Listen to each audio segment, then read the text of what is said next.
Hello and welcome to the Ice Guys. This is the show that takes you into the world of the National Hockey League. Every game, every day, from a betting perspective. With pro sports handicappers Ian Cameron, Alex B. Smith, and various guests from the world of hockey and sports betting. And now, here's your host, Ian Cameron.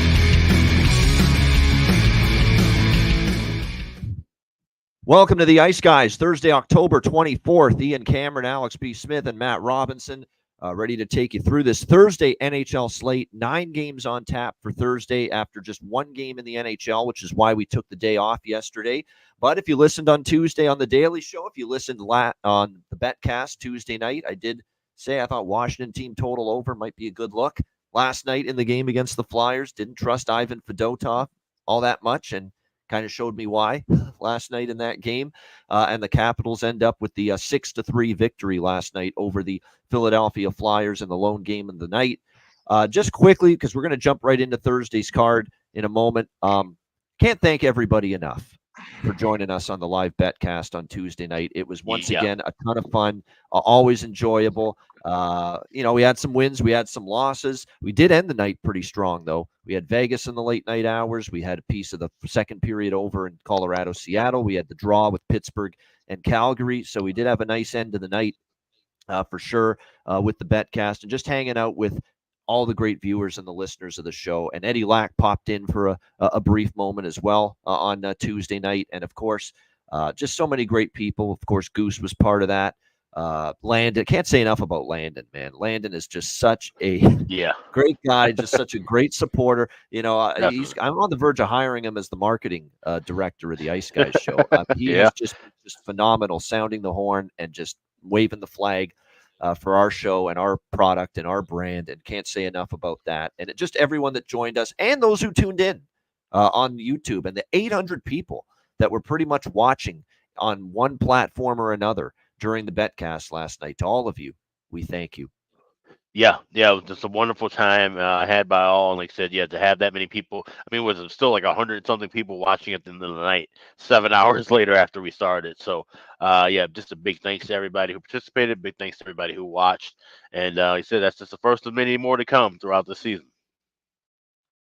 Good point there in the chat. Yeah, many more to come. Again, we're going to be very, until we get through the end of the year. So October, November, December, it's going to be pretty lighter volume when it comes to the betcasts. It's just the way it's got to be. It's just so hectic, especially for someone that's like handicapping all sports at this time of year, like yours truly. It's difficult to get in there and have as many bet. We're going to have at least one minimum each month. Though we'll have one in November, we'll have one in December for sure. We might add a second one actually in December because it will get quieter once college football regular season ends. But then when we get into January, we're going to at least have one free and one Patreon exclusive betcast every month, January and beyond. So we will be ramping it up. Basically, the closer we get to the playoffs, the more betcasts we're going to have. It's basically what's going to happen.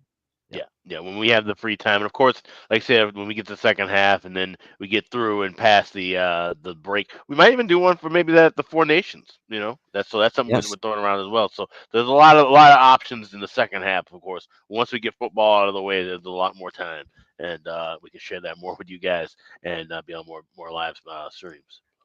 Max Freely maybe giving it away when we get to New Jersey, Detroit later in the show. Oh no, Matt Robb on the show. Got to put my Nason bet in. Yeah. Right, Matt? He's not lying. He's not telling any fables there, is he? Yeah, I mean, it's obviously he's landing on a lot of Tuesdays and Thursdays, so I might have to pick and choose my spots. I don't want to overdo it. He's not going to score every night, but it was great to see him get that one on Tuesday night. That and the Harley bet that Chase from the chat put in hit within like 5 minutes, and that kind of turned the night around from a couple losses in a row to, we're going to get some profits. So great to see. Check out the Matt Robinson's little highlight reel of his game in Reno over the weekend, too. He's a scoring machine there. He's getting interviewed post-game, this big-time production there, post-game interview, player of the game style. Just incredible stuff. Hopefully that guy that asks you the questions doesn't ask any stupid ones like Leah Hextall would. Yeah, Phil's pretty good. He's an interesting character, to say the least. But no, he generally has some good questions, relevant questions. He never has asked me, if winning is the goal, or will we have the same momentum tomorrow night or whatever Leah said has been so brutal. You had a really bad first period. How do you hope to come out here in this second period? Yeah, just the same. Bad. Yeah. Yeah. It's because I've heard that from her before. Yeah, exactly. No, that's good. Like I say, he's having had a hell of a game the other night with the Reno Ice Raiders. So Matt, check out his highlights there from that game. All right, hopefully we have some betting highlights as in profits for this Thursday slate. This is a slate I really like. This top to bottom is one of the favorite slates for me of the season to this point. I think there's some great opportunities. I kind of hinted at that on the BetCast on Thursday night. So let's start with the game of the night. It's a great place to start. Eastern Conference Final rematch. The Florida Panthers taking on the New York Rangers. We have the Rangers minus 150, home favorites, 5.5 being the total here in this matchup. The New York Rangers are a freight train right now. There's no question. They have been thoroughly impressive. Riley Smith is looking like the fit they were hoping that he would be with Zibanejad and Kreider on the top line. They're getting Will Cooley. They're getting Artemi Panarin on fire to begin the year. And just incredible. What's he got? 13 points already? Artemi Panarin, just outstanding. Even Capo Caco now has 5 points on the season. Someone that's, the Rangers are almost on their last gasp with him, as far as if he's going to be a piece of this team long term. He needs to step up. And so far, he's been doing that. Though they've been getting offensive contributions up and down. Obviously, we know defensively capable. And of course, Igor Shesterkin, in my opinion, dollars to donuts, the best goalie right now in the NHL for sure. You got the New York Rangers that have likely had this spot triple circled on their schedule after losing in the Eastern Conference Final to Florida last year. There's no doubt they're going to want to put their best foot forward. I caution you, though, with these revenge spots and these playoff revenge spots. One win on October 24th in the regular season will not make up for all the pain of losing in the Eastern Conference Final to this team. So keep that in mind. And you could say the same thing about, the other situations like Dallas beating Edmonton and any of these other instances. Yeah, it's nice to get that win, but it doesn't totally take it all away. So don't totally overrate the revenge spot here for the Rangers. That being said, they're playing so good. I do not want any part of stepping in front of the Rangers right now. But here's the problem. It's minus 150, and Florida's coming to play tonight. That was the first time all season where they had just a horseshit game and effort. 5-1 against Minnesota the other night. Paul Maurice wasn't thrilled. I love the quote by Paul Maurice after the game. And we kind of hinted at that too. And that Paul Maurice gets the contract extension. He's re-up for a few more years here, multi-years with the Florida Panthers. Just hours before the game against Minnesota, it was announced. Watch them now shit the bed and have just an absolute dud now against the Minnesota Wild. And it's exactly what happened. And then Paul Maurice after the game says, they asked him, well, I know you don't want to talk about it right now because, your team loses 5-1, but the contract extension, nice to get that done. And he says, yeah, I'm just thankful and hopeful the ink dried on that thing. Yeah, great line. He's a beauty, man. I can't get enough Paul Maurice, man. He is just something else. That's hilarious. I laughed my ass off for like a good 2 minutes when I heard that. Just hilarious. But Florida, you would think, they've got great character. We know that, and we saw it in the run to the Stanley Cup last year. They're not going to take lightly that they played like that the other night. Florida's going to step their game up twofold. The question is, are they good enough to beat a red-hot Ranger team on the road? That's going to be the big question right now, and they still have to do it without Alexander Barkov, who, of course, remains out for this team, and they've been trending over the total, as we know, without Alexander Barkov. For as much as they miss his offense, his defense is even more missed, in my opinion, when he's not on the ice. So I think the over trifecta is live in this game tonight. If you actually look at the series history, the regular season series history, make sure you're not mixing up some of the playoff games in the East Final in the mix. But if you look at the regular season last year with the Panthers and Rangers, the three meetings, they all went over the total between these two teams. I think the Rangers come out here against a team that knocked them out with aggression, assertive, trying to get on the board early. And I think the same thing for Florida, coming off that 5-1 drubbing at the hands of the Minnesota Wild on home ice. I think you're going to see them take a big early approaches in. Let's have a good start. Let's get on the board here. So I like over 1.5. And plus, if you look at our good friend Chris Otto's totals charts, both of these teams have trended over in the first period. We're talking a combined 11-2 to the first period over with the Panthers and the Rangers this year. So we'll go over 1.5 first period, over 5.5 full game. And at FanDuel, this is the one of the trifecta I like the most. Plus 186. Both teams score in the first period. Florida off the 5-1 loss. They have something to show early in this game. Rangers, of course, chance to play the Panthers for the first time since getting ousted by them last spring. They want to show something early in the game, and the Rangers have been getting on the board early in a lot of their games this year. We certainly saw that against Montreal the other night. And I think they scored an early goal, too, against a couple other teams. They've scored a lot of first-period goals this year, the Rangers. Let's put it that way. So over trifecta for me. I really like it, and I just love the value of that first period, both teams to score at plus 186.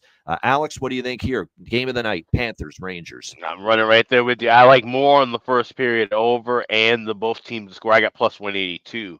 I think there's a little slight difference between FanDuel and Ontario and FanDuel in the States, but splitting that apples and pears, you talk about 4 cents in that spot. But I like that spot a lot. Except with Florida coming off of such bad of a game, I expect them to really dominate early and push New York, but we know New York can push them back and forth. Like you said, playoff revenge is even lower than in-season revenge, right? Like you said, it matters. And if you get that first win, if you're the team that lost the playoff series and you get that first win, you could say, oh, okay, in the press conference after, you say, well, yeah, it's good for us to get a win against a team that beat us last year. It shows we're moving in the right direction, right? Like that's the copy-paste quote that you'll probably hear if the Rangers win this game.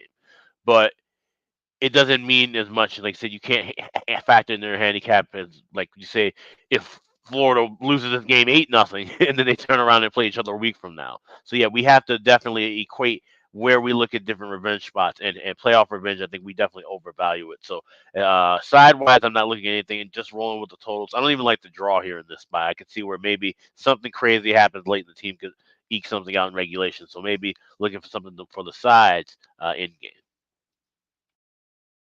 Question. I'll get to props in a moment. Let's hear from Matt. Matt, what do you like here? Panthers, Rangers. Yeah, I'm on the same boat as you guys. I like a lot of goals here. I think I'm gonna do the over trifecta. I know I'm pretty rare to take the both teams to score in the first, so I really feel good about it.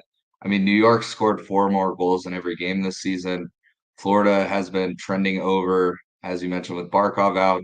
Matty T got back for that Minnesota game, but that was his first game back after missing a couple. I expect him to be a little more of a spark plug tonight. And New York's going to bring their best game, and Florida's not going to want to roll over. So I think Florida's going to go into MSG and put up a good fight. I think there's some value with Florida, but I still lean New York. I can't bet against them right now in the form that they're in. But yeah, I think this game has a good shot to be like a 4-3 game. So I'm hoping for goals early and often in this one. Yeah, as far as props go in this game, there's a couple that I like here as far as props that I think are live. And by the way, we know it's going to be Shesterkin and Bobrovsky. We're not at all surprised about that. But look, Florida hasn't been defending as well in front of Bob. And the Rangers are prolific offensively. I think the Panthers are still scoring. They're still offensively. They've been okay. And again, all 3 regular season meetings went over last year with these 2 teams as well, which also gravitated me toward goals being scored in this game. But for props, I like Riley Smith, Lafreniere. Keep in mind, who's really played well? Victor Mancini. He's been on the 3rd pair with Ryan Lindgren. He's got 3 points already from the blue line right now for this Rangers team. So it's going to be interesting to see if he can continue to chip in goals here for this, or points, I should say, from the blue line from this for this Rangers team. I think when you look at the Florida Panthers, as far as any props for them, the nice thing is they've got a bunch of different players that have been able to get things going for them. We'll see if that can continue tonight. But definitely for Florida, there's still probably some value on Luostarinen and Lundell based on their spot on the lineup. We'll see if that keeps on rolling for them. Verhaeghe certainly has been quiet so far this year. Will he get rolling eventually? Sam Bennett is someone that was outspoken about how bad they were against Minnesota. So I definitely think that Sam Bennett is probably my favorite Florida Panthers goal prop tonight in this game. Not to mention, he also had a very nice performance in the series against the New York Rangers last year. So I think Sam Bennett probably gets on the board. Minnesota, Tampa Bay. Tampa Bay minus 160, home favorite, 6 the total. Marc-Andre Fleury announced in net. It's significant because the one start he made, they lost in overtime to Seattle 5-4. wasn't great. And of course, we know Philip Gustafson has been terrific so far in net for the Wild this year. So with no offense, I'm not trying to offend Marc-Andre Fleury, but at this stage of his career, probably not nearly as good as what we're seeing out of Philip Gustafson, believe it or not, right now for the Minnesota Wild. At this price, though, I don't mind taking a shot here at the Wild small. The problem is, a big win against Florida. Can they withstand prosperity, bring the focus, bring that same performance tonight against Tampa Bay, who are returning home off a mini road trip, but got back on track with the game against New Jersey the other night. So we'll see how this one plays out. Tampa Bay's been scoring goals in bunches again. We know that. All of a sudden, Vasilevsky, 2 outstanding performances to begin his season, and suddenly not nearly as sharp here the last 2 games. Ottawa lit him up, and Toronto, of course, he gets pulled in that game and also struggles. So can Andre Vasilevsky now bounce back? He is confirmed in net, but Minnesota, I'll tell you what, they've been scoring. They've been getting it from multiple players. Rossi's been outstanding. Eriksson chipping in. Zuccarello been solid. Brock Faber's been phenomenal on the back end. You talk about someone that's really stepped up with Spurgeon out, and certainly Brock Faber's been really good. So I'm going to take a small little piece of Minnesota, but nowhere close to as good as I felt or as much as I liked them against Florida the other night. And I like over 6. I'm not going to go first period here, just full game over 6, because Minnesota's not been a great first period over team this year. But I do like the full game over 6. I think Tampa can score against Fleury and the Wild, and it'll be a much taller order for them than it was against Florida the other night defensively. Meanwhile, I like what I'm seeing from Minnesota offensively. And look, they've been giving up some goals lately. So I think Minnesota can get on the scoreboard. So I like over 6 full game and a small little bet on Minnesota. But I like the over. Certainly a lot more than the side. Alex, Minnesota, Tampa Bay. This is an in-game over by factor for me. Like I said, the Wild haven't been a good first period over team, and that's because they've been playing the style they want to play. They've been dictating the pace, and that's why they've been winning. That's why they haven't lost a game in regulation yet. But here's the thing now, heading into Tampa, a spot where they've struggled. They've lost 8 of the last 10 meetings. This has been historically a home dominant spot. Told the stories, and on those of you who watched this show for a while, the stories of how Tampa Bay used to go hang out at Allery's, the bar that I hang out whenever they come up here. They've had a terrible record here, but Minnesota has really struggled, and it's usually always the second end of this Florida leg where they end up in Tampa. So these records are indicative. Excuse me, they're indicative of leaving Florida and going to Tampa, because that's usually just how they do their travel, no matter what. It's rarely they start in Tampa and then go to Sunrise. So with that said, I'm not going to lay 160 with Tampa, but I would only be looking at Tampa Bay, something in game. Maybe look for a regulation spot in game. Try to get an even bigger price than what you find now. Plus 105 is not even interesting enough for me at 60. If I need plus 125, plus 130, something like that. So hopefully for a Wild first goal, and that'll give us enough time to get in and we can still grab a first period over, full game over, at adjusted prices, and then maybe look for something Tampa in game at a plus price. All right, good stuff. So a live approach here for Alex with this one. Yeah, a lot of talk about, there's an ECHL team coming to Matt Robinson's backyard there, Tahoe, the Night Monsters. Yep. And one of the players on that team, friend of the show, been on the show multiple times, Luke Adam, is there playing for that team. And I was actually saying to Matt a few weeks ago, he's going to have to hang out with Luke at some point while he's playing for the Monsters there. So, good luck to them. And, of course, we got our guy Luke Adam playing for them this year on that Tahoe team. So good stuff. Pretty good. And like I say, it's good to see that area have an ECHL team. And, Matt, I see you're thinking about checking out some games as well. But, our friend of the show is going to be playing for them. That's pretty cool. Yeah, that'll be awesome. I definitely want to check out some games. I've got a couple buddies from back home on various teams that are coming through over the next couple months, so I'm going to try and get up there. It's weather permitting. It's only like a 45 minute drive for me, but obviously with the winter here, it can get really hectic, so it's got to be on a good day. So not going to try and fight a snowstorm up through the pass, but you're not a season ticket holder or anything like that. You won't be going to every home game, but you're going to try to pick your spots and go to a few at least during the course of the season. All right, what do you think of this one here, Wild and Lightning? So I'm thinking I'm going with my first period, full game over 5.5 parlay. You mentioned it, but I just think Fleury, at this point in his career, he's still a guy you want in the room. He's great for other goalies. He's obviously an awesome teammate, prankster. Have nothing but good things to say about him. But at this point in his career, I think he's an over guy. I think, Minnesota has been playing well. I expect him to score a few goals tonight, but I think, his days of really shutting the door are behind him. I would expect a response from Vasilevsky, but I think Minnesota can creep one in the first. Tampa will score in the first at home, and then hopefully we get up to at least 6. So, yeah, I'm not really on sides here. I'm not going to lay minus 160 on Tampa, but I lean Tampa, and I do think Vasilevsky will have a bit of a response game. So I think Tampa gets it done, especially on the Florida, not really back to back, but same week, as Alex mentioned. Getting the first win. If they go home 1-1 on the Florida swing, that's a win for them. So I think they, maybe take their foot off the gas a little bit tonight. So, but overall, just hoping for some goals.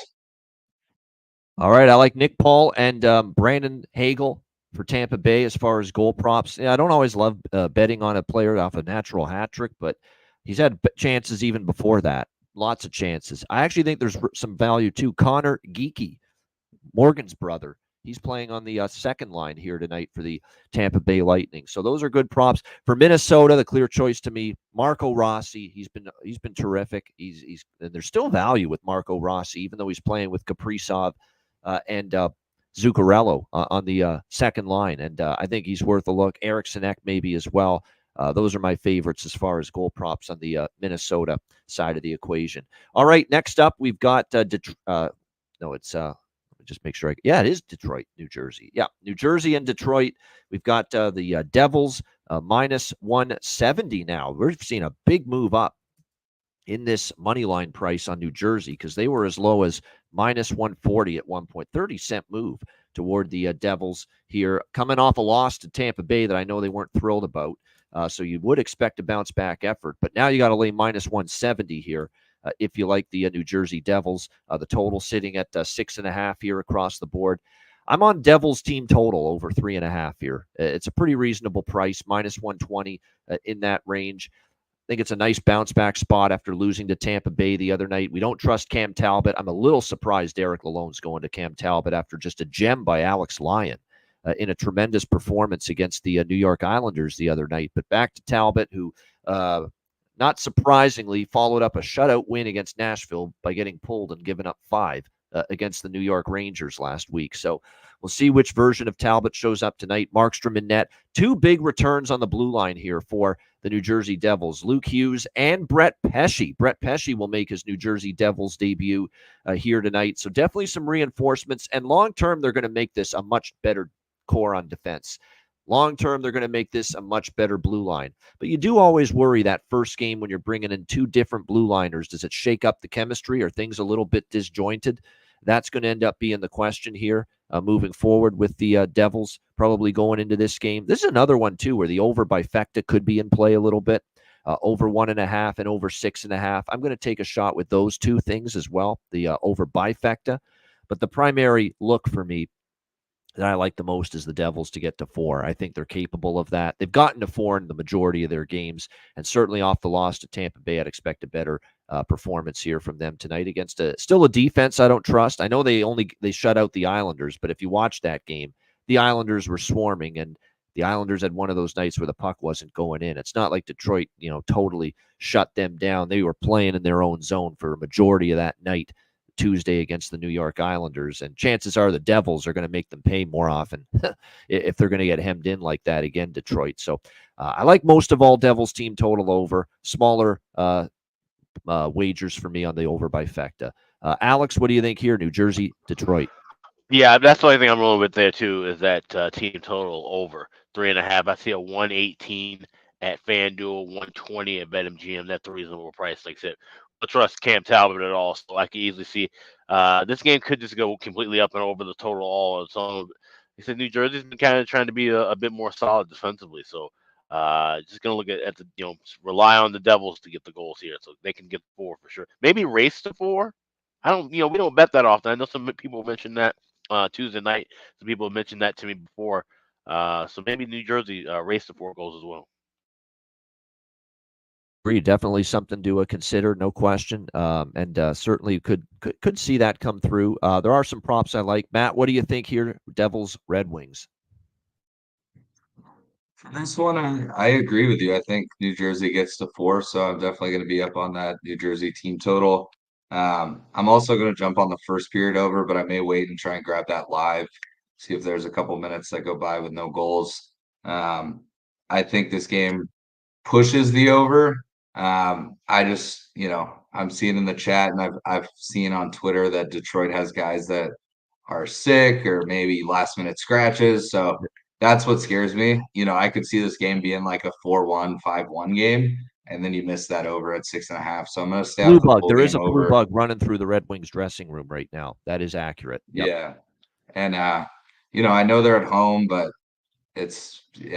playing 6 sucks. So that's what worries me. So I'm going to go a little on the first period over. Hope that either both teams score. Maybe New Jersey gets 2 quick ones in the first. But yeah, the New Jersey team total is probably my favorite. I'm seeing in the chat too, puck line. I'm not opposed to that. I think New Jersey wins this game pretty handily. And so I don't think puck line's a bad play either. Get better value. I'm not placing -170 on them, but I could make a case for the puck line. I always feel I don't mind the puck line either. I just always feel safer with the team total. Then I don't have to worry about what they give up. I just have to worry about score 4 goals. I'm going to be a winner, and whether it's 4-0 or 4-3, I don't have to worry about it.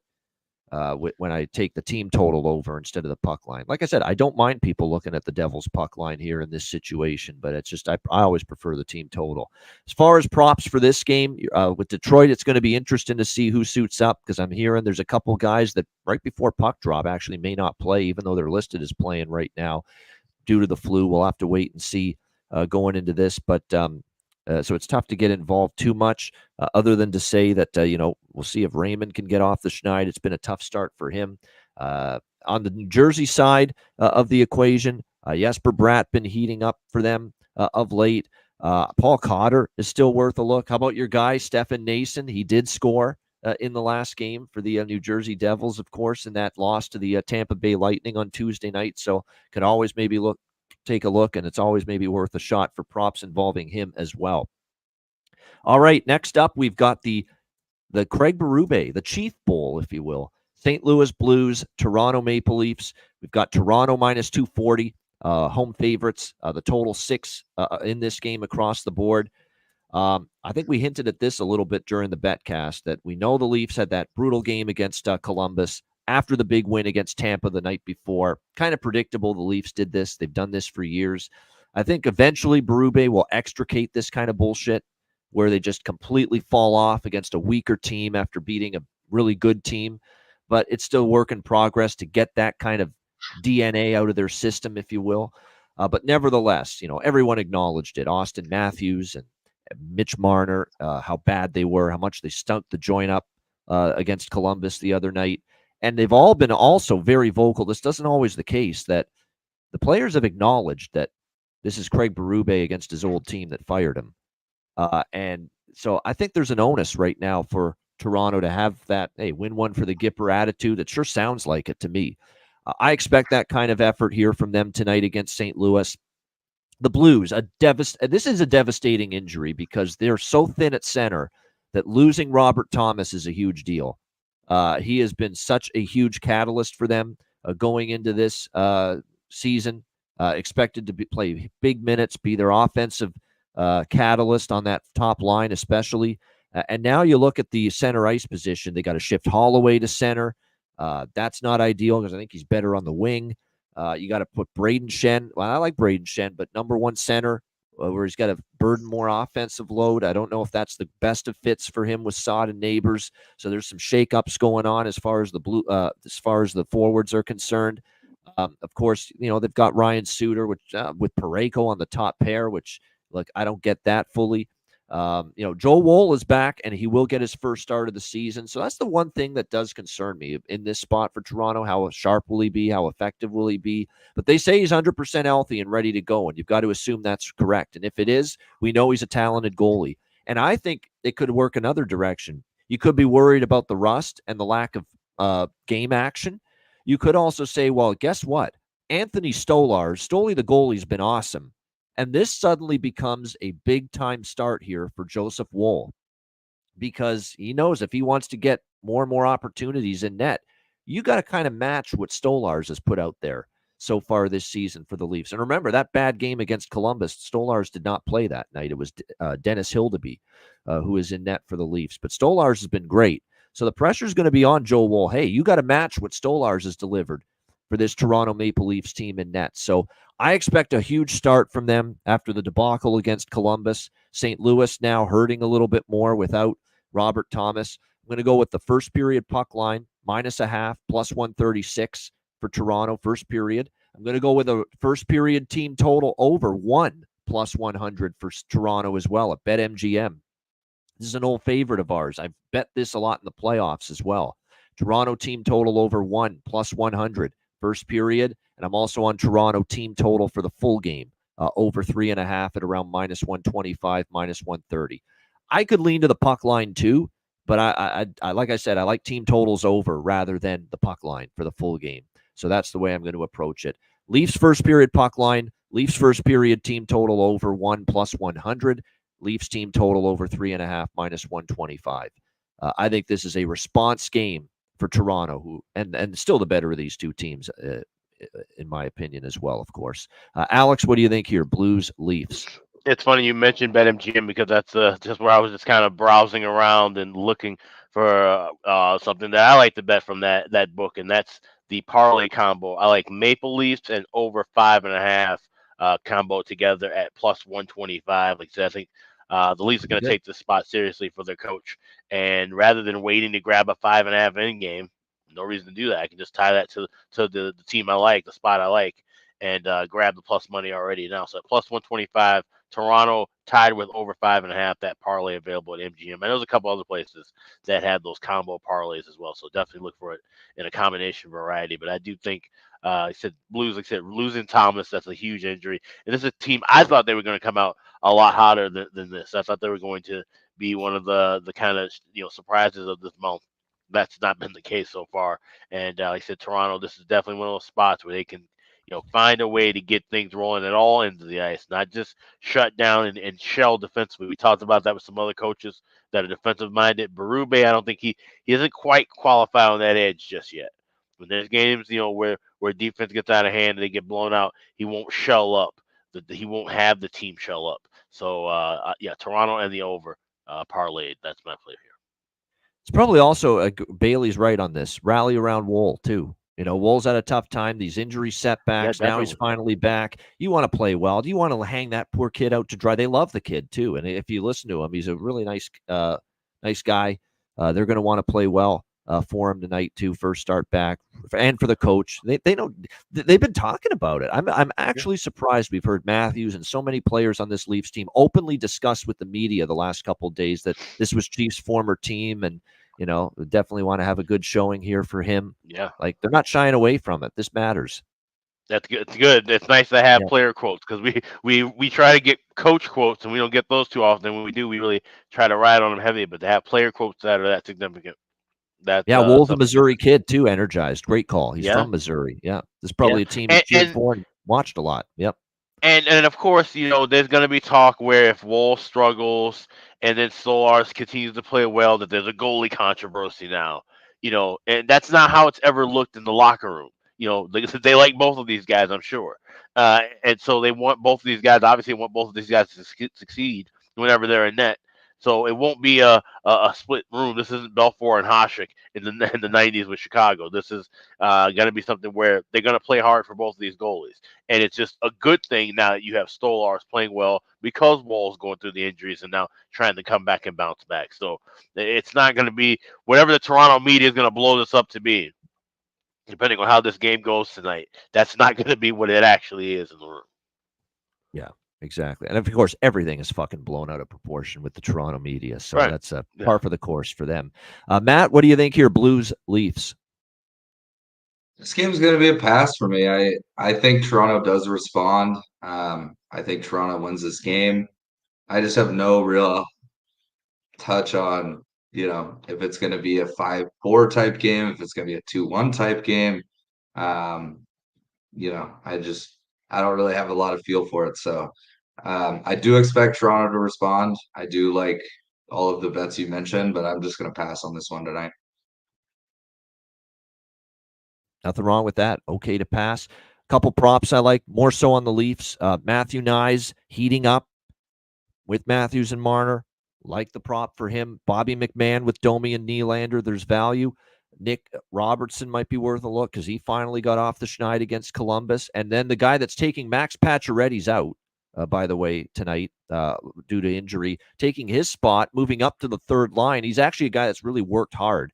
Only has one goal, but I could see him maybe being a sneaky goal prop tonight for the Leafs. Steven Lorentz, who made the team on a PTO, and he is going to be on the third line tonight for the Leafs. I could see him maybe getting on the board. He's really brought good energy, forecheck, get in on the forecheck. Really a lot of the things that endeared him to Florida last year when he was on the Stanley Cup champion Panthers. So moving up to the third line, taking Pacioretty's spot here tonight. Steven Lorentz might be sneaky here at plus. It's a huge price, plus 800 for him to maybe find the back of the net. So I think it's worth a couple bucks there on that, quite honestly. All right, next up, it's another good one. It's two teams that, for the Bruins, it's been the last decade. For Dallas, maybe more so the last 5 years, but these have always been two of the better teams in the NHL. Now they're going head-to-head tonight. Stars and Bruins. We have Boston minus 115 home favorites, 5.5 the total here in this game. It is worth noting we have a Casey DeSmith sighting. He will be in net tonight for the Dallas Stars. It will not be Jake Ottinger. Jeremy Swayman once again back in net for the Bruins. He actually played well in the shutout loss to Nashville. It probably could have been worse if not for him. There's no question about that. It's actually been a decent start to the year for DeSmith. He got a shutout against Seattle in his Stars debut, lost to Washington 3-2, but he didn't play that bad in that game, and his numbers are very good.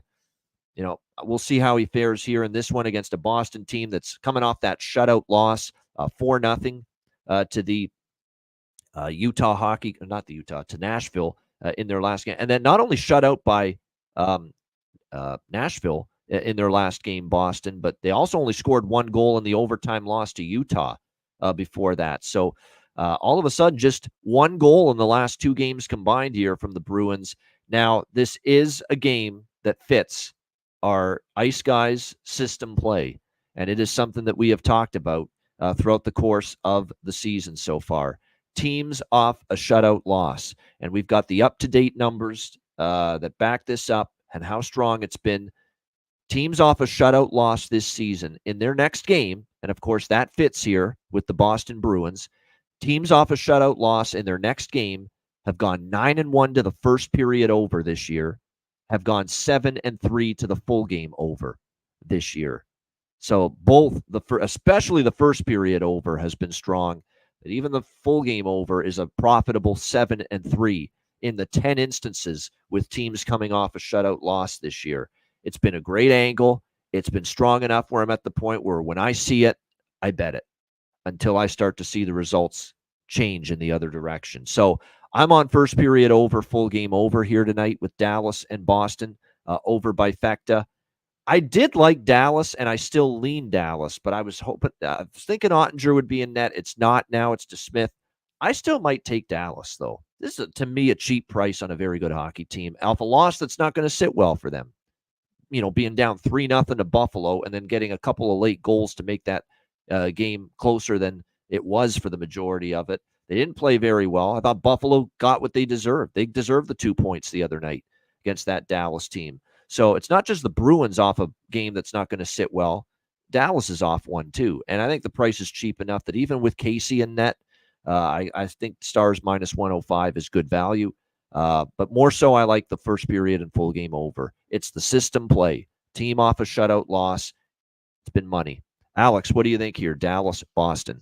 Yeah, I am back in the system play, but it's small. These are the smallest first period and overlooks I have on the board tonight. What I The like concern more is here, Dallas's slow starts, exactly, and their yeah, propensity to be first period unders up until tonight. I get that and part of it. It's tricky. and that's also the reason why I don't like both teams to score because as Lando mentioned in the chat, this is a good time for the Stars to get the power play rolling. It's a team that takes a lot of penalties in Boston.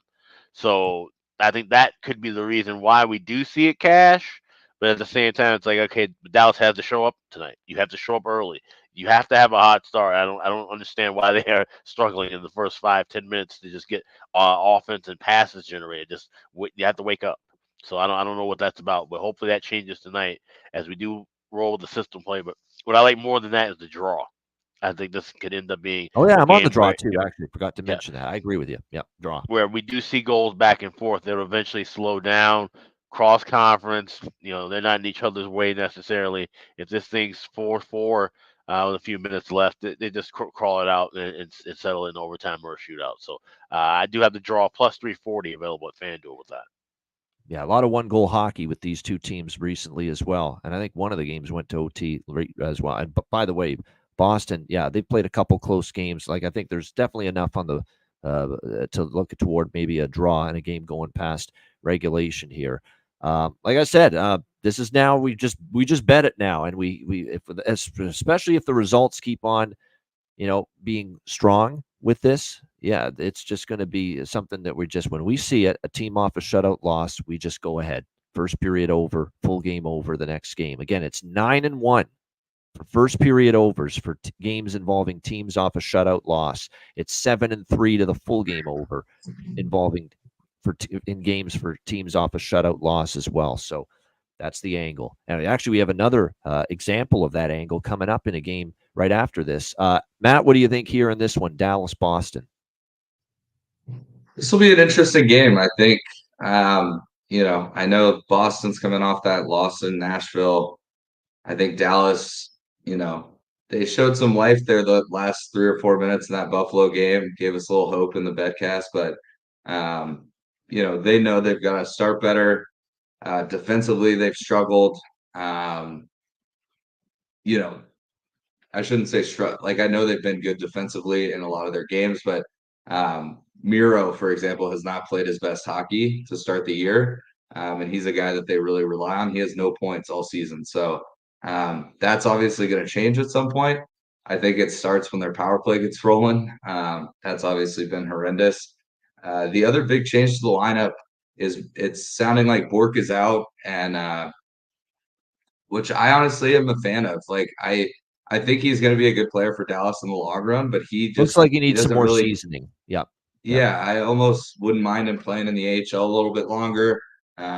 He's just not quite Yes. effective enough.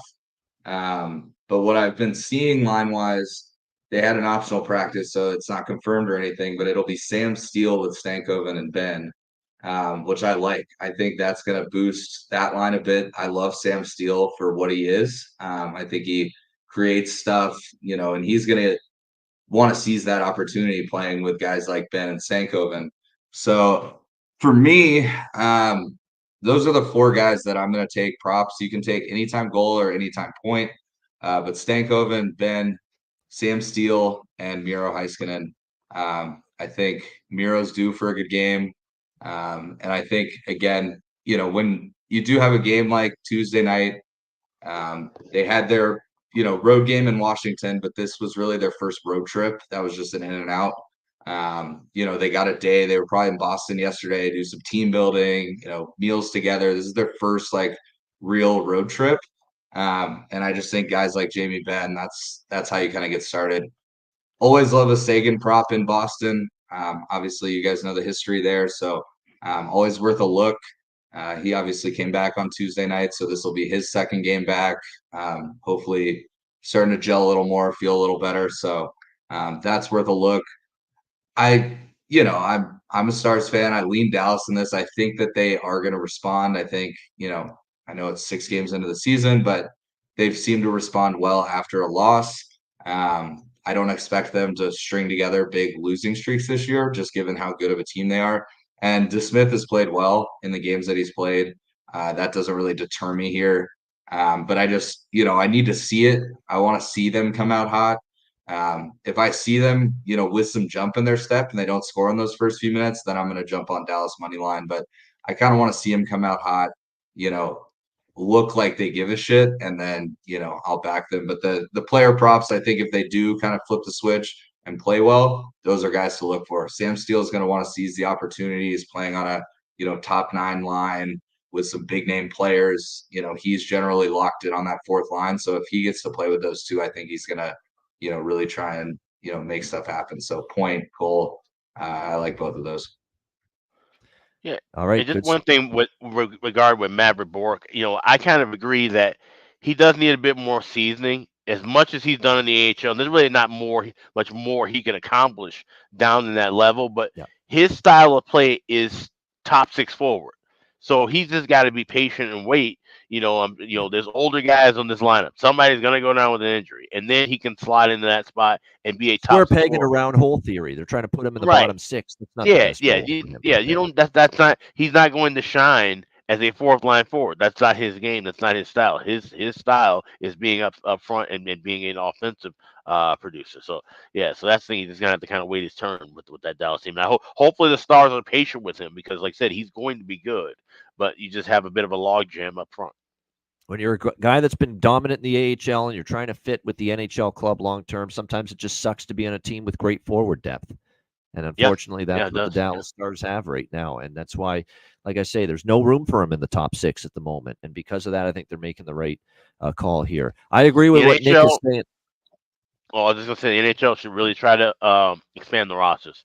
I think that there's enough need, especially with the whole goalie situation, to have another scratch spot and just be able, or even another scratch spot and another ice spot. So you can carry a 7th defenseman every game or a 13th forward every game to play because there's that many guys where, you need like, oh, well, we need to slot them in the lineup somehow. But there's just not enough room, Yeah, sometimes there's just no spot for you. And it's certainly in this team, with this Dallas team in the top 6, like Maverick Bork's not bumping out Stankoven, Hintz, Robertson, Marchment, Duchesne, Sagan. I mean, he's not bumping out any of them. No. He's not bumping out Jamie Benn or Wyatt Johnston either. So, it becomes an issue in terms of where do you fit him in. I agree with Nick. It's worth a shot. Colin Blackwell, the Boston, Massachusetts kid, coming back home. I saw an interview actually last night, and he's got family in attendance tonight at TD Garden for this game in Boston. And we saw this angle with Dallas the other night in Buffalo with their guy, Thomas Harley, Western New York kid, scoring late in that game. And so it's crazy how it can work. And you want to do something. You want to make an impact when you got family there. So you can get plus 1,000 at FanDuel with Colin Blackwell to score a goal tonight for Dallas. Why not? Why not? Sprinkle a few bucks on that here tonight with him playing close to home with family in attendance here tonight. All right, next up, we've got Colorado and Utah. The Utah Hockey Club coming back down to earth all of a sudden. They get shut out by Ottawa in their last game. Meanwhile, Colorado heating up now. 3 straight wins for them after a tough start. Colorado minus 150, road favorites. The total 6.5 here, shaded to the under in this game. It looks like it's going to be Vejmelka getting the start here tonight for the Utah Hockey Club. It's been Ingram most of the year. Really wasn't one of his better starts, but the whole team was lousy at times defensively in front of him, so you can't put it all on Ingram. Was he as sharp? No. But they are Andre Tourigny is going to shake it up with Karel Vejmelka getting this start. I think Jared Bednar's doing the right thing here, sticking with Justus Annunen. That's now 2 in a row he's won against San Jose and Seattle. Stick with him. He's played well. He's certainly been better than Georgiev.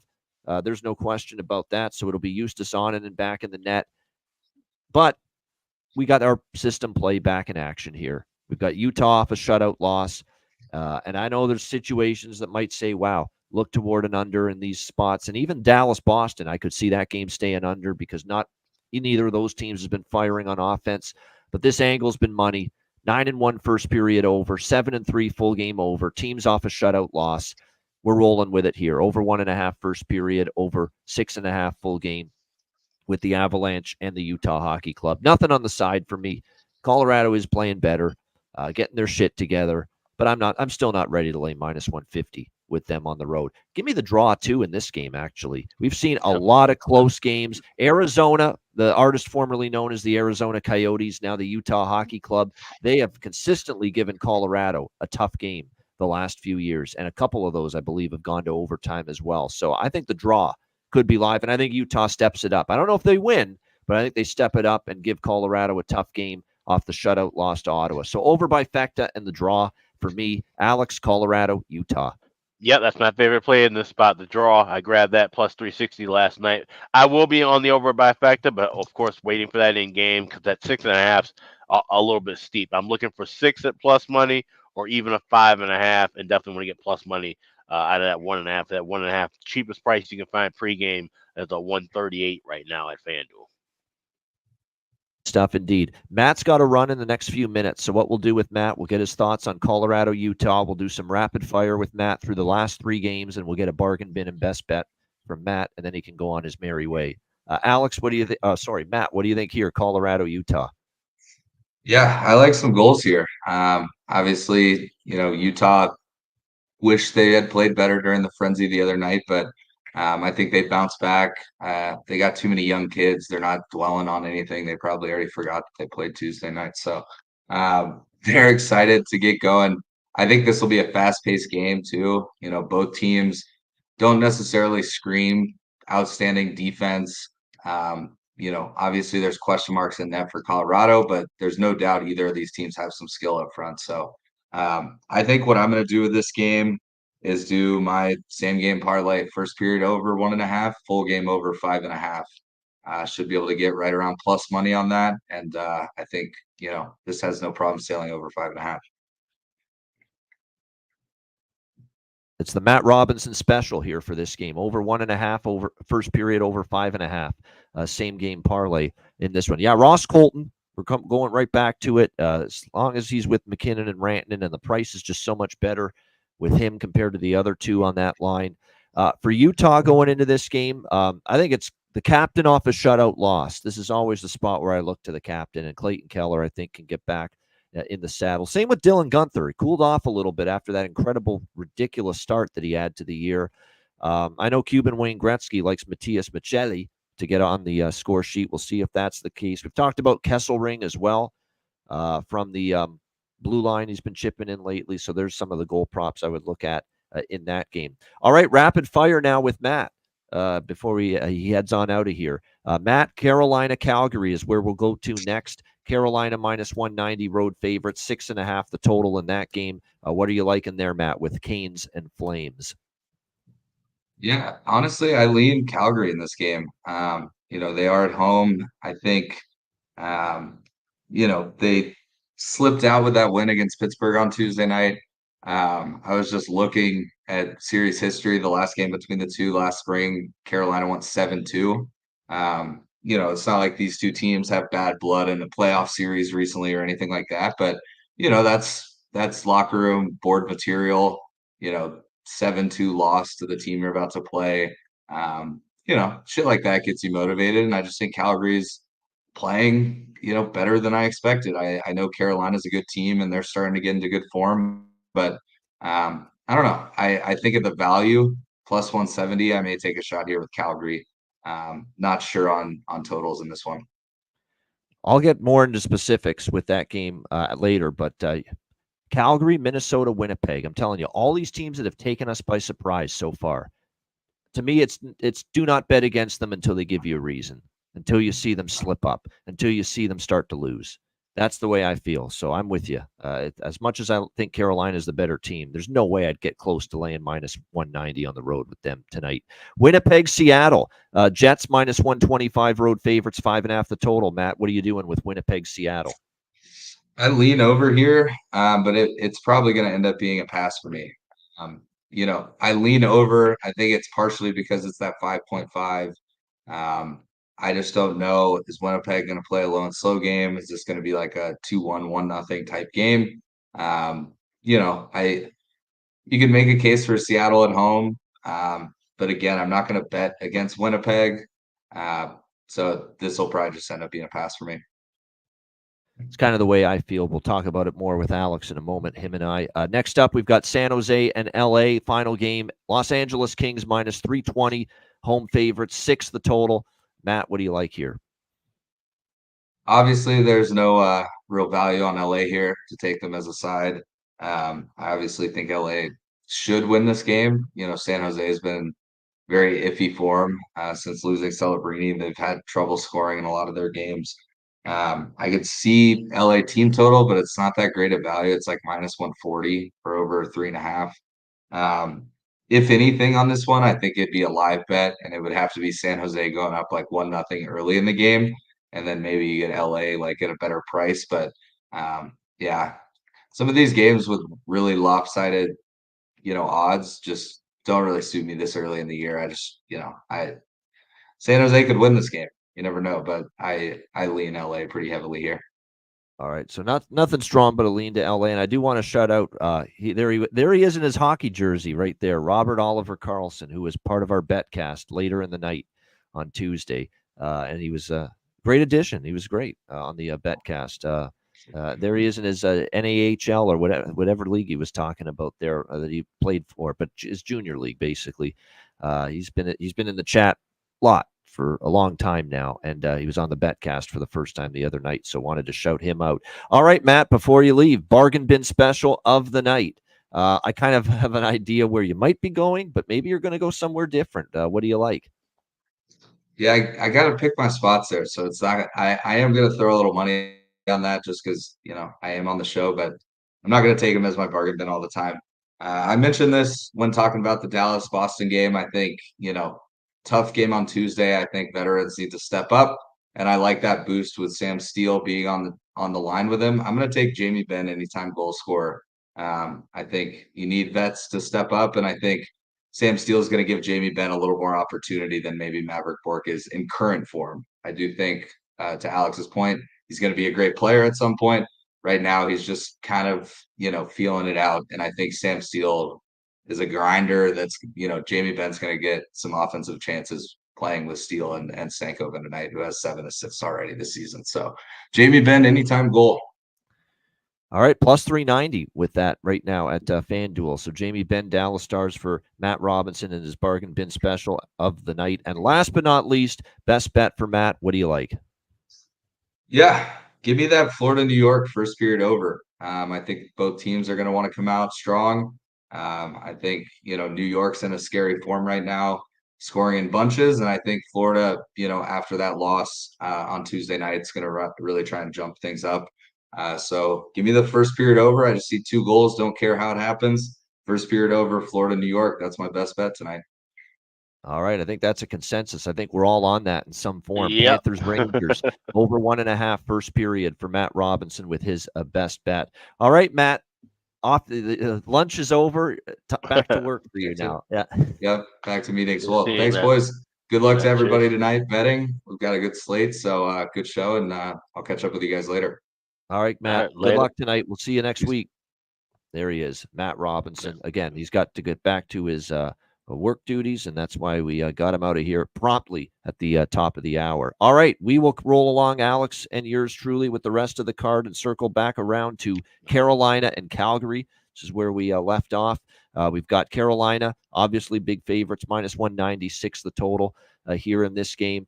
This is going to be a good challenge for Calgary. I was very impressed, obviously, with the comeback win for the Hurricanes against the Oilers the other night. Great comeback by them.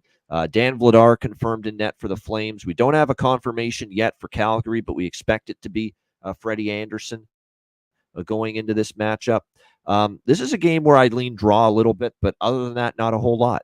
Not a whole lot, except for actually what I like the most here is a prop. And if you've been following along, you know which prop I'm talking about as far as a goal prop. And it's maybe the most streakiest and most red hot defenseman, I guess you could say, right now scoring goals early in the season here in the NHL. And that's the ghost, Shane Gostisbehere. What is it now? 3 games in a row with a goal. I think it's 4, actually. 4 games in a row for him with a goal, including one against Edmonton the other night. plus 600 at Bet Rivers, and it looks like the best price that's available with him tonight. You just got to ride it at this point with Mr. Gostisbehere for Carolina. He has been Wyatt Earp out there shooting from everywhere, scoring now in multiple games in a row. Plus 600, great price with that. That's what I like more than anything else as far the side or total for sure in this game. Alex, what do you think here? Carolina, Calgary. I might just tell you on that because I've got nothing in this game, honestly. Calgary's been such a complete surprise where we just, it's hard to read them right now. And they're a hot team, but they're at home, get plus 170. Like, we should be backing them based on how they're playing. But on their form, no reason why it should be plus 170. But we have to respect Carolina in this spot. We know the kind of firepower they have at both ends of the ice, really. Even though they aren't as sharp as they used to be defensively on the back end, they still can put together a quality game, especially if they're getting good goaltending that night. So this is going to be mostly a pass for me. If I look at something, it'll be in game. Yeah, I like that too, JT. Anything is possible. Yes, Martin Pospisil's moving up to Kadri and Kuzmenko on the top line with those two. So I definitely think there's great value with Pospisil tonight for the Calgary Flames. Total agreement with that. Yeah, I like it. We look for those spots where we got someone moving up, and Pospisil's doing that. I think the other forward I'd look at for Carolina as far as props, maybe Jackson Blake, and maybe potentially as well Roslovic, who I still think's got great value playing on that second line with Natchez and Kotkaniemi. All right, Winnipeg and Seattle. We've got the Jets minus 125, road favorites, 5.5 the total in this game. This is just the way I felt about the last game. You can try to bet against Calgary, but I don't want to. Until they prove to me that they're going to slip up and lose a game or two, I don't want to go against Calgary, and I don't want to fade the momentum that teams like them, teams like Winnipeg, Minnesota, all these surprise stories to begin the year, all these teams that have started strong. I do not want to bet against them until I see a bit of a decline in the play of these teams. And until I see that from Winnipeg, I do not want to go against them. That being said, I'm not betting on them either because Seattle's been good at bouncing back off a loss. The Kraken have yet to lose 2 in a row. I think they've got what's turning out to be and probably will continue to be maybe the better goalie in net tonight, Joey Daccord over Philip Grubauer. I think Daccord's kind of supplanted Grubauer. And it's not that Grubauer's been terrible this year, but when Daccord's been in net, they've won both games. He's played very well. His numbers are excellent. Dan Bilesma has been alternating between Grubauer and Daccord. It was Grubauer against Colorado.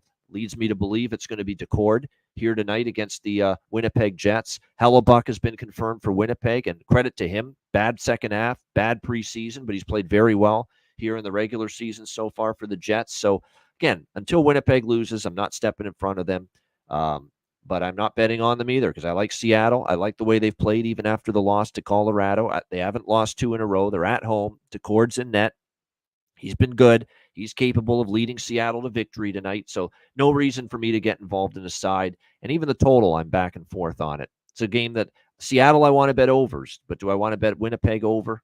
Or do I want to bet it with Daccord and net for Seattle? I'm not sure. Lean over, but I don't think I'm going to get involved. Alex, what do you think here? Winnipeg, Seattle. Yeah, I need more more value here from Seattle to bet on them. Plus 105 just not enough. This is plus 115, plus 120. I would be jumping in on them. But at plus 105 and even money, this is something I can try and wait for in game. Like I said, Winnipeg's a formidable opponent. Been on a hot start. Their loss is coming soon, and it could be tonight. But I just not willing to jump in at this short of a price. Yeah, I agree. I feel like the price isn't great. It wouldn't shock me, though. I said this with Jimmy the Bag on my Thursday weekly appearance on his show earlier. I wouldn't be shocked if Winnipeg loses their first game here. Yeah. It definitely would not shock me at all. I respect Seattle off a loss, and I respect Seattle with Daccord and net. Yeah. I really do. Daccord's Like Daccord got the belt. Daccord got the belt after his last win too in the dressing room. So he's playing well. It's continuation of last year. All right, as far as props for this game here with Winnipeg and Seattle, I'm just trying to see. There's a couple I'm interested in here for Seattle. We've got Yanni Gourde on the second line. That's interesting to me because, he is someone that can really works his tail off, and it wouldn't shock me to see him maybe score one of those ugly goals in front of the net. That's typically the kind of goals he scores for them. Could be looking in that direction as far as for Winnipeg. You can go in a bunch of different directions. Connor's on fire. Scheifele's on fire. Ehlers has had a great start to the year. But I think Cole Perfetti, especially, he's just been absolutely outstanding. He's got 7 points in the last 3 games for this Winnipeg Jets team. Again, they've been waiting to see him be that difference maker game to game. Starting to see that right now for the Winnipeg Jets from him. All right, San Jose Sharks, Los Angeles Kings. Final game of this Thursday slate. The LA Kings minus 320, home favorites, 6 the total, shaded to the under here in this game. Now, I know LA got absolutely just rolled by Vegas the other night, and a lot of us were on Vegas. We like Vegas in that spot. Back home where they played their best hockey, undefeated. LA ending this absolutely grueling travel excursion that they've been on for the last 3 weeks through Eastern Canada, back to the West Coast, down to Vegas, and now they finally return home for their home opener, believe it or not. It's October 24th, and this team is just now playing their home opener at Crypto.com Arena. But as much as it was a horrible spot for them against Vegas, it could be a tricky spot tonight as well, that first home game. And I know they're happy to be back, but when you're gone that long, there's distractions and there's, wife stuff, kid stuff. You know what it's like, when you come home and you're an athlete off a very long road trip. It could be a little dicey to expect LA to be strong, especially right out of the gate. Now, they're definitely better than, even with my concerns with LA and the blue line and, the concerns that I have about their lack of scoring depth. And, of course, David Riddick in net, who was pulled the other night against the Vegas Golden Knights. Even with all those concerns, they're better than San Jose. There's no question. San Jose is 0-7 on the year. It's difficult to stomach a bet on San Jose right now. I get it. They're miserable offensively, and they've been that way really ever since Macklin Celebrini got injured the very first game of the season against St. Louis. But I think in this spot, and Warsofsky, for the first time as a head coach of the Sharks, was kind of animated about his team's play and their lack of discipline in particular in their last game against Anaheim, saying we got to stay out of the box. We are not playing with the discipline we need to win hockey games right now. So we'll see if this young San Jose team responds to their young head coach, Ryan Warsofsky, because that was the first time he's really rattled some feathers and been vocal about subpar anything with his team. In this case, it was lack of discipline that his team showed the other night against the Anaheim Ducks. So I am going to, and again, these aren't best bets. These aren't huge bets by any stretch, but you can get upwards of plus 196 at FanDuel with a Sharks first period money line. I don't think that's not bad to me. Be thinking maybe LA is just a little bit off their game early and probably gets better as the game goes on. Actually, it's upward to plus 205 now with that first period money line at FanDuel. I'm going to sprinkle on that.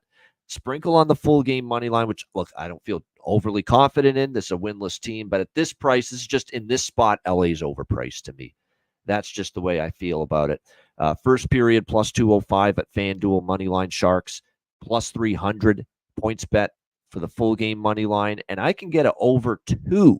That's right, for the Sharks team total, I can get an over 2 at minus 125 at BetMGM. I don't think I've seen that before, where the 2 on a team total is low enough that you can get it at minus 125. That also speaks to how bad they've been offensively, the San Jose Sharks. But I think it's just a very, very tricky little scheduling situation for the LA Kings.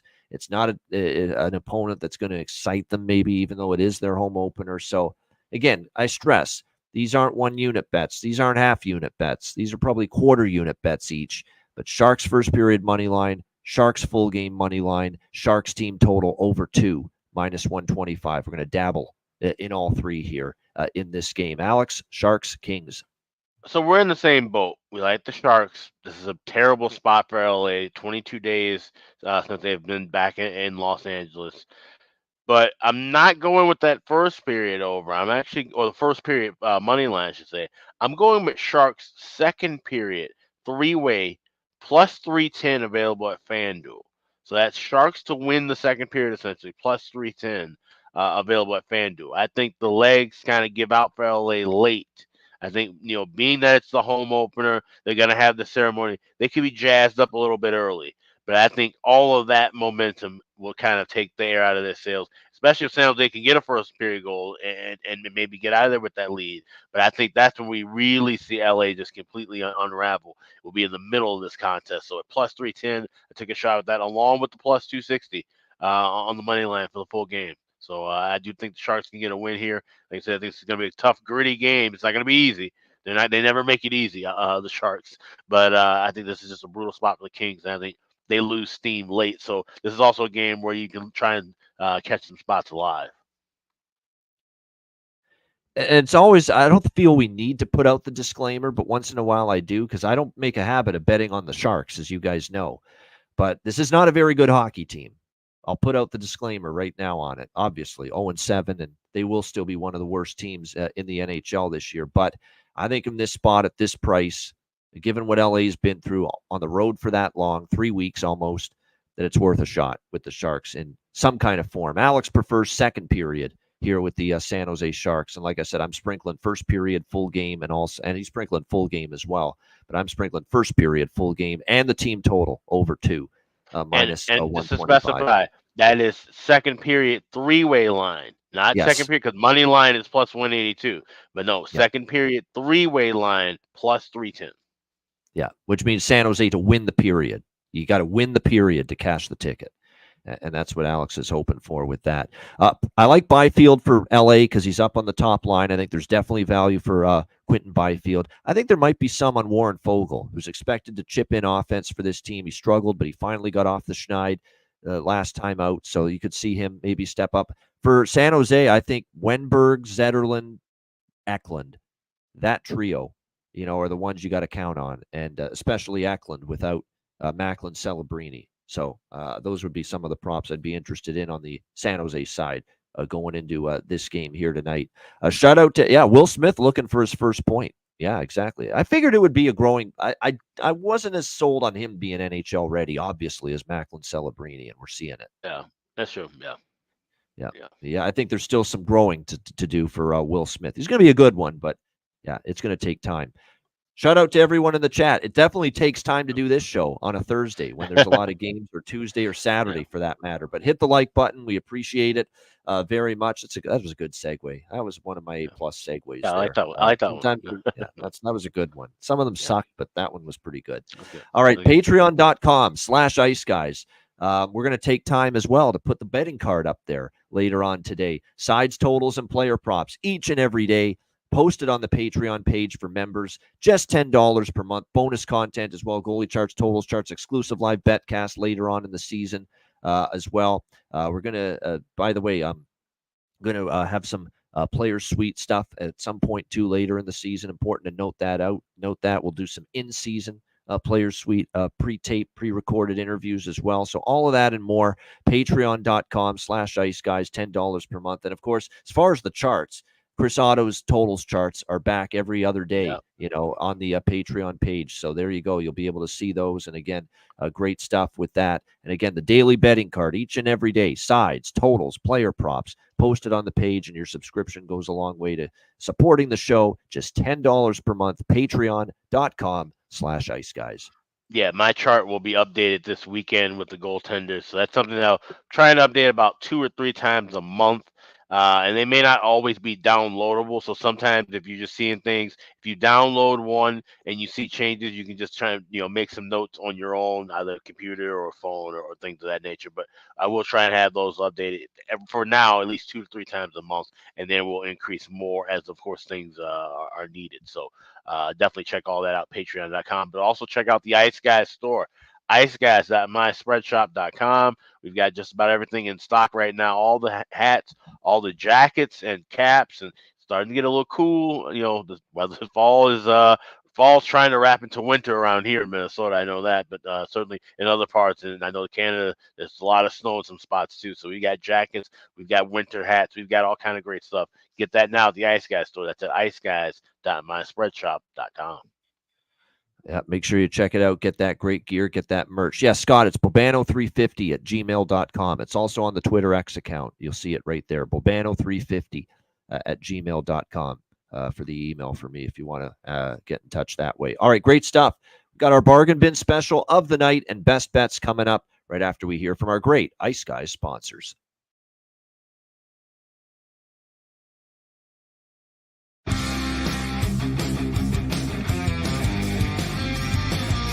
Support for the Ice Guys podcast is provided by Boston Hemp Incorporated, Manscaped, Power Play Sportsbook, Raise Your Game, Tailgaters Sofa, and a big thank you to all that subscribe to the Ice Guys Patreon page.